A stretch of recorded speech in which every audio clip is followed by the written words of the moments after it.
Hello, and welcome to Artfully Told, where we share true stories about meaningful encounters with art. I think artists help people have different perspectives on every aspect of life. All I can do is put my part out into the world. It doesn't have to be perfect the first time. It doesn't have to be perfect ever, really. I mean, as long as you're enjoying doing it and you're trying your best, that can be good enough. Art is something that you can experience with your senses and that you just experience as so beautiful.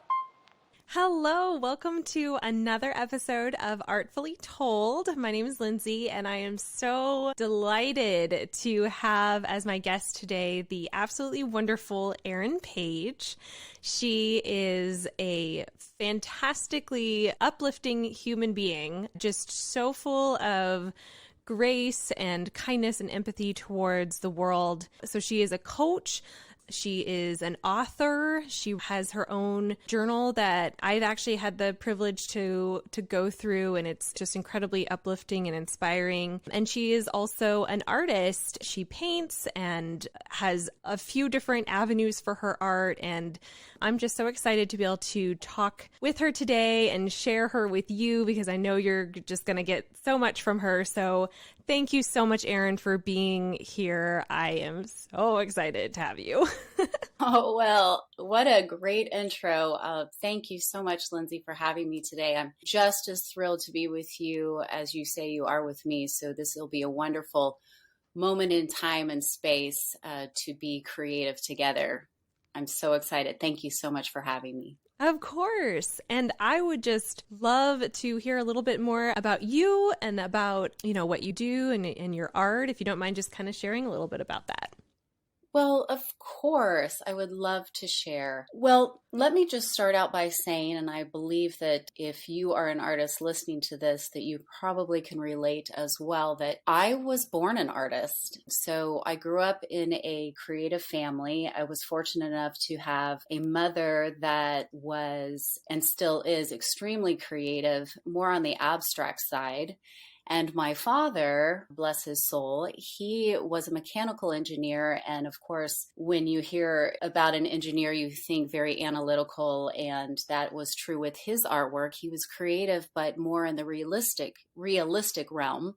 So he could draw a portrait of anyone and it would look just like them. So I had a nice balance with that. And we were creative as a family, and they really enhanced that for myself and for my sister, whether it was through artwork or through singing. I love to sing as well. But as I moved on throughout my adult life, I started painting hearts and getting back into the painting side of things. I had a jewelry business. I was creative through that. But if I can get a little personal here, and I think that this can be relatable to a lot of people, that I realized that I was starting to paint hearts because where I was at that time in my life, I was not being fulfilled in the love area, if you will. My heart was really aching for someone to appreciate me for me. So I continued with these hearts and realized that it was almost like a healing journey, if you will. So the hearts evolved. I started speaking a lot more. I wrote the book and journal that I have and that you mentioned, and it has hearts on it. And it really, that moment in time where I was needing to be fed, I realized that I could turn that moment into feeding others with positivity, with grace, with love. And the feedback that I was getting from people when they would see my artwork, I would literally, Lindsey, I would have people stop as they were walking by, not paying attention, but then stop and then turn towards, let's say I was at an art fair, and they would stop and look and go, I don't know, there's something about your artwork that makes me feel better.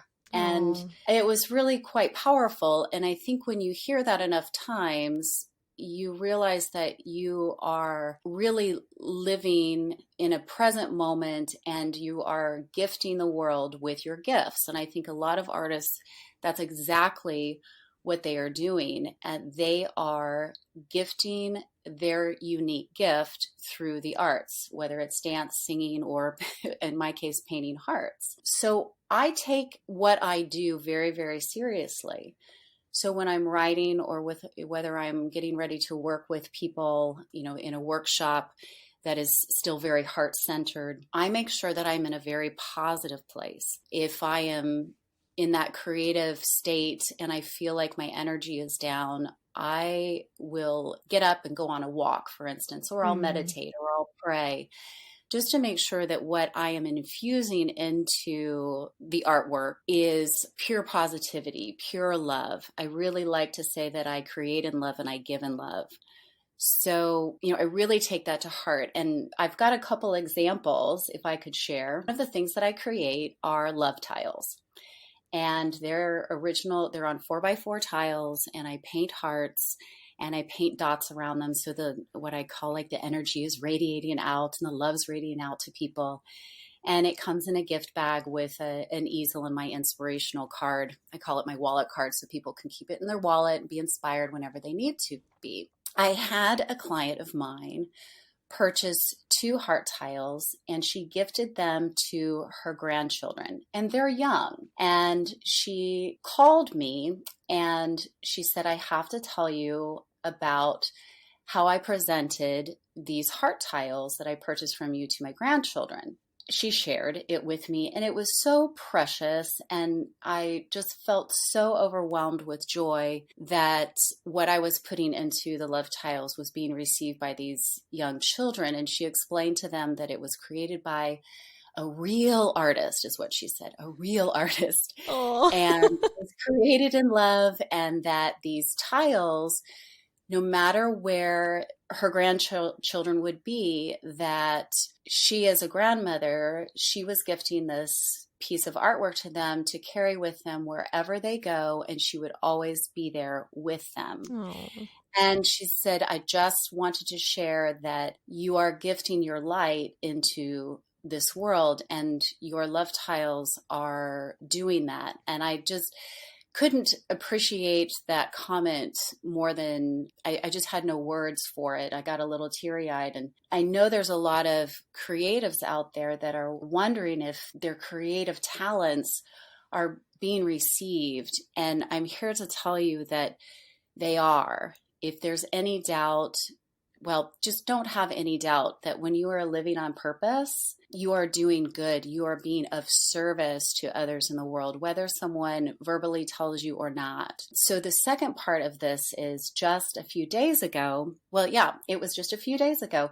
That same person called me and she said, Mother's Day is coming up. At the time that we're recording this, Mother's Day is right around the corner. And so she called and she said, my grandkids decided to do something special for their mom. And they did like a spa day, if you will. And her son recorded this moment, and the mom is laying there with her arms out to the side, and she's got like a mud mask on, and her little, I think it might be a 6-year-old little granddaughter, was doing a guided meditation for her mother. Oh. This is the part where like tears welled up in my eyes of joy. She said, Erin, I have to tell you what's part of this recording is so precious. She is using your love tile as part of her guided meditation for her mom. Oh. Like she's doing this guided meditation and she's holding your love tile, Erin. And it just humbled me so much that God has given me this gift to be able to infuse this divine liquid love. I love to call it divine liquid love that we have flowing within us, and it loves us more than anything in the whole entire, it's inconceivable how much this divine liquid love, God love, cares for us. And I felt so honored that I have been gifted this creative side to be able to gift to others. And for those that are creative out there, know that that divine liquid love that flows within them is gifting this universe with that divine love, and they should never, never, ever doubt it. And to those out there, your listeners that are not, on the creative side, just know that when you see a work of art, whether you agree with it or not, know that it is coming from a place of love. it truly, truly is coming from a place of love. Mm-hmm. And if nothing else, just respect that. There was a time, and I guess I'm moving into a moment where, I'd love to just reiterate the value of the arts, whether it's dance, voice, poetry, writing, anything that is creative is so valuable. I was commissioned to do a work of art for the Symphony Designer Show House here in Kansas City a few years back.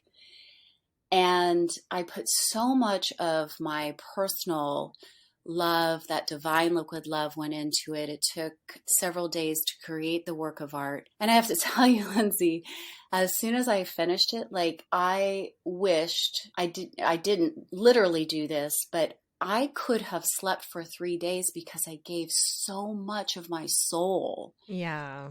I know that you can relate with the work that you do and the shows that you put together. So much of who you are and your soul into it that, when an artist performs, or if you pay a certain ticket price or you decide to buy a work of art, know that there is great value in what you are purchasing. And it goes beyond just the ticket price, that it will serve you beyond that. So that's how I go about my artwork and how I go about my life anymore. And I just hope that this message reaches, even if it just reaches one person, one artist or non-artist that feels compelled to dive deeper into their artistic side, then I'm living on purpose. And I'm honored to be here with you today.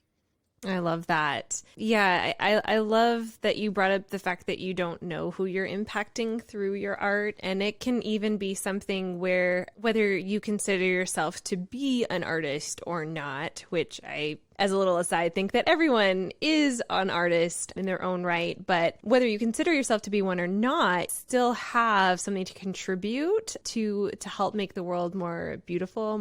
I couldn't agree more. And you are absolutely on point when you say that really everyone's an artist. And I just think that everyone has a unique gift that they come into this lifetime with. And, it's not a gift unless you share it. I'll just be sharing it all the time, whether it's just a smile to a stranger. You never know how much they might need that. I mean, and that, a smile is a form of art. I really believe that, right? Yeah, I agree. So from talking to you previously, I know that there was another story that you told me that I just think would be awesome for our listeners to hear, if you're okay with sharing it, but it was about the little art installation you did for, was it a hospital or a doctor's office? And kind of the result of that? Oh, yes. Okay. So I gifted several pieces or several works of art to Menorah Medical Center here in the Kansas City area. And they were installed in the cardiac department because, of course, I paint hearts. So, the cardiac department and my hearts, they were a good fit. And they had these blank walls and they just needed life. And so I said, we had talked about this and that. And, my heart just told me that I needed to gift them a few pieces of artwork. So I installed 10 pieces of artwork down this hallway that was once just white walls. And several of the employees, they walked by and they said, "Are you the artist?" And I said, "Yes, I am." And they said, "Oh, thank you so much for making our walk into work more joyful. We just love coming into work now and walking down this small section of the hallway. Even if it's just a small section of the hallway, we are so appreciative of your artwork, and it makes us just enjoy being in this place." And that warmed my heart. Again, that was a moment where I guess, honestly, I really didn't think, I kept thinking about the cardiac patients and their families. I wasn't even thinking about the employees. I wasn't even thinking about beyond the walls of the box that I had built that I was just going to, bring joy to the heart patients, because the artwork is actually right outside one of the physical therapy rooms. And that's one of the reasons why we chose that space. So when patients would leave therapy, they would see these hearts. And it goes back to what you said earlier, that you just never know who you're impacting. And I just never really thought about the ripple effect, that it wasn't just about the patients and their families. It was about the employees. It was about the doctors and the nurses, or anyone that was walking through, visiting the hospital. Maybe, who knows? I have these visions, and I do hope that this has happened. I have these visions of maybe like visitors getting lost. I mean, hospitals, you can get easily lost in a hospital, right? Because of the different hallways and departments, and you get off the wrong floor. Yeah. And it's my hope that maybe someone, took a wrong turn and they happen to go down this hallway and they see my artwork, and maybe it's brought them a little peace and some love today. So yes, that's the story. Thank you for reminding me of it. I just love that story. Yeah, that is really special. And yeah, isn't that so interesting? Because again, your original vision for it was maybe one thing, but it actually touched, like you said, the ripple effect. It has touched so many more lives even than what you expected. And that's so cool. I'll take that. It is cool. I mean, it just like smile from ear to ear to think that, maybe a little work of art could change the trajectory of someone's day, and change, turn their smile or frown upside down into a smile. So yes. Yeah, I am proud of that. And I'm honored to be able to do that for people. Absolutely. Well, and I'm curious, if you don't mind sharing just a little bit about sort of your process in writing your guided journal, because I think that that's a pretty unique work of art in and of itself. And I'm just curious, is there like a backstory, or how did you come to create that? Well, there is a story with that. So my journal is called I Release You to Become Who You Came Here to Be. It's a little bit longer title, but I just couldn't see any other way to title it except for that. So the backstory behind it is I am a mother of an adult now. It's hard to say that, but he just turned 18. But for 4 years, when he was younger, I would text him what I called mom-isms. And they were really just divine downloads, I called them, about life. I would be driving, or I'd be doing something, and I would have this message come to me about life. And so I would text my son. In fact, I have it right. I have my journal right here. Let's just say it ended up, the journal is 18, what I like to call notes to self, which started out as momisms. And this is a good one. So number 2 is take responsibility for how comfortable you are. Mm-hmm. So really getting out of that comfort zone. And so if you can imagine me typing this out on a text message, and then I would put a heart, and then I would put momism. So the interesting thing is, if anyone else out there has kids, you know that most likely you probably aren't going to get on something like this from your mother. You probably not going to get a response. But I will say this, that I knew, again, it goes back to who you are impacting, who you are influencing. I kept sending those momisms. I kept taking what I was doing and looking at what I was doing and making sure that I was a positive impact in my son's life. And even if I was doing something, we all have moments where we're probably not the most proud of, or if, taking those moments and turning them around and going, okay, how can I become a better person by learning from this? And this not so good moment, turning it into seeing something good. And then that teaches everyone around us, they see that shift in us. So I've been sending all these momisms, and then out of the blue, I sent him what is actually number 3 out of 18. When you feel good, you can go out and do good. And he replied, and he goes, that's a good one. And, out of all of them, because I have more momisms. Yes, my journal book only has 18, but I have a lot more. So out of all of them that I was sending, he finally returned one message and said, oh, that's, you know what? I'm making a difference in his life. And this response is all I need as validation, I suppose. So that's the meaning behind I release you to become who you came here to be. And it's a working journal. So there's the statement about what's written. So each one, there's the momism or the note to self. Then there's a description or, kind of my take on it. And then you flip the page and there's an opportunity, some thought-provoking questions for you to be able to answer. So that's the story behind the book journal. It all comes from being a mama. Oh, I love that. Well, thank you for sharing. I know I kind of put you on the spot there, but I was very curious. I love sharing those moments because I call him my grandest gift. He has been my grandest teacher, and he's real direct with me anymore. He's an adult now, ladies and gentlemen. Sometimes we don't want to hear what, the truth. But you know what? Oh my goodness. I just had no idea that, your perception is a lot different than mine. And it was good feedback. So that's why I call him my grandest gift, because he helps expand my soul every day. And I'm grateful for that. Oh, I love that. You assisted me, and I'll talk about, if I could just a second, switch it to you a minute. You gifted me with a really great story, and you participated in my GLOW project recently. Oh my gosh. And I'd love to share a little bit about that, because I think that that's just a continuation of not only the artistic side of me, but this side of me that really and truly hopes that I leave a small little print on this world when I leave it, when my time is up here. But GLOW is go live an amazing life.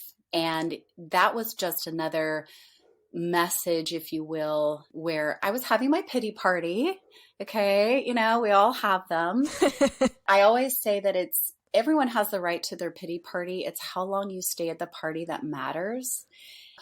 One day I was having a little bit of a pity party, and I allow myself 24 hours now. It used to be like months, if not years, where I have these like pity parties. I would get stuck in them and wallow in them. And, so typically what happens is I crawl, those moments where you want to crawl back in bed, and I'm like, I'm not going to talk to the world today. And then I go, wait a minute, this is so silly. Do you live an amazing life, Erin? I have an amazing son. I have amazing friends like you and so many others out there. And do you have a unique gift to share with the world today? Yes. Okay, I'll get out of bed and I'll just, I'll turn my frown upside down. So I thought about it and I was like, gosh, I do live an amazing life. I'm surrounded in love, and that is a gift in itself. And so I thought, well, there's other people out there that are living amazing lives, and they're choosing to see the good, even in the not so good. I would love to hear their stories. So that's how my GLOW project started. So I interview people. Basically, I ask them to share a GLOW story where they took, maybe it's a moment where it was not so good and they turned it into a good moment. Maybe it's a time where, love really came through and powered through for them. And you participated in this project, and it was, oh my goodness.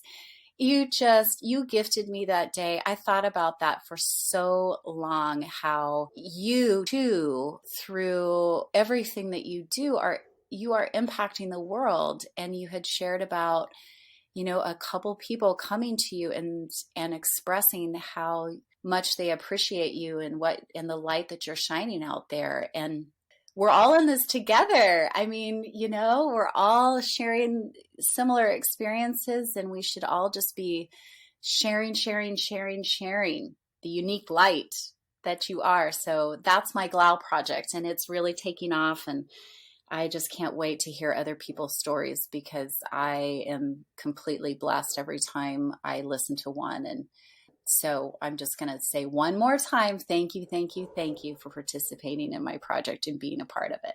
Oh, of course. No, it was absolutely my honor and joy to be a part of it. But I would highly encourage everyone to check out her Glow project because it is truly inspiring. And when you need an uplift, hearing the stories is just... It's so incredible to hear how people are taking difficult situations and transforming them into beautiful things. Or sometimes it's just, you know, talking about little ways that you can make a difference. And it's all really inspiring. And so actually, as a result of that, Erin, where can we connect with you and see your artwork and hear these stories and all of that? Oh, absolutely. I would love for your audience to check it out. My website is Erin Paige, Paige. It's my first and middle name, erinpaige.com. And my blog is where you can see all of the Glow stories. And then I do have my love tiles and journal and all of that in my products and shopping section. So that's where you can reach me. I also have a YouTube channel, which is just, if you look up Erin Paige, I'll pop up.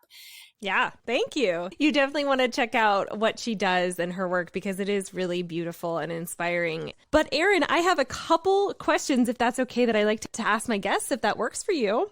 Of course. Okay, so first of all, how do you personally define art, or what is art to you?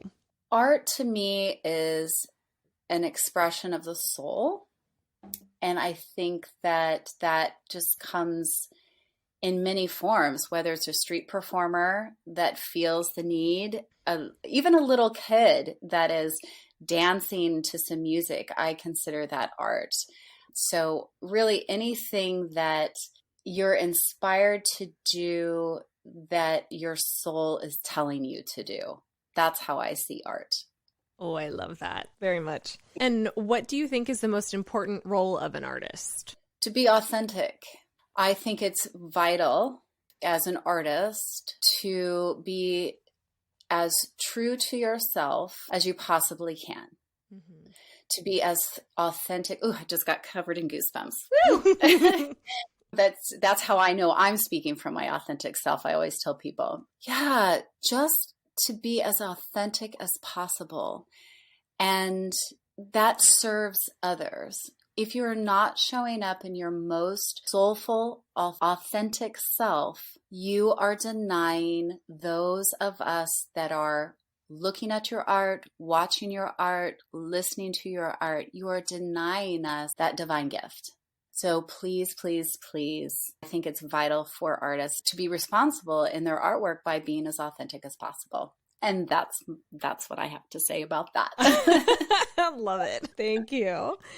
Okay, and then my final question, and I'll explain my terms a little bit, but do you think art should be inclusive or exclusive? And what I mean by that is exclusive meaning that an artist puts something out there and you don't necessarily know what inspired it, what the intention for it is, or the context. It's just sort of like, here's my piece and here it is for the world, and then it's kind of up to the world to interpret. Versus inclusive meaning that the artist does share a little bit about what they've created, maybe the feeling that prompted it, or even just like a title, or just some context to kind of help the audience just know a little bit more about where the artist is coming from. Well, my answer to that is I think it depends. Mm-hmm. I think it depends on the audience. I think you can find balance with the inclusiveness and the exclusiveness to something, because sometimes artwork just needs to be interpreted solely by the viewer. And I think that if it calls to you to, even titles, I mean, that influences the person that sees it, right? Mm-hmm. When they read it. So I suppose it depends on the intention of the artwork, sure, of the art, what's the intention behind it? Does it need to be inclusive, or can it just stand on its own and be exclusive? Yeah, I really truly think it just depends on how the artist feels about their work of art. That's another great answer. Well, I just want to say again, Erin, thank you so much for joining me on this show. And I know that I am feeling inspired, and I'm sure our listeners are too. But I just want to say, for my own sake, thank you so much for sharing your art with the world, for being brave and being responsible and authentic in what you do, and for truly making the world a more beautiful place, more inspirational place. And thank you for impacting people you don't even know you're impacting. I really appreciate it. Well, I'm just going to say you're welcome. Someone taught me a long time ago, just say thank you or you're welcome and leave it at that. It is an honor to be with you today and to share my stories and to answer your questions as authentically as I can. Yes, I love it. Okay, well, thank you again so much to everyone who's listening to this episode. If you're feeling inspired and you have a friend or two that you feel would enjoy this too, please share this with anyone and everyone, and we will catch you next time. If you have a story to share with us, we would love that so much. And I hope your day has been artfully told. Hey, Artfully Told listeners, I'm excited to share with you about Blueprint, which is the most amazing website for artists and makers of all levels. Blueprint lets you dig into anything you've ever daydreamed about doing, like dance, fitness, yoga, art, and home decorating, plus all the arts and crafts categories you know and love. More than 13 million enthusiasts, from artists to quilters and beyond, make Blueprint their home for binge-worthy on-demand content. Access to the world's top experts and curated supplies, all served up in a fun, loving, creative community. Super cool. And even better, currently they're offering 50% off their classes. So if you are interested in taking advantage of that, learning a new skill, having an amazing time working with experts in their fields, you will love to take advantage of this offer, and you'll just click on the link in my comments and my show notes and you'll be rocking and rolling.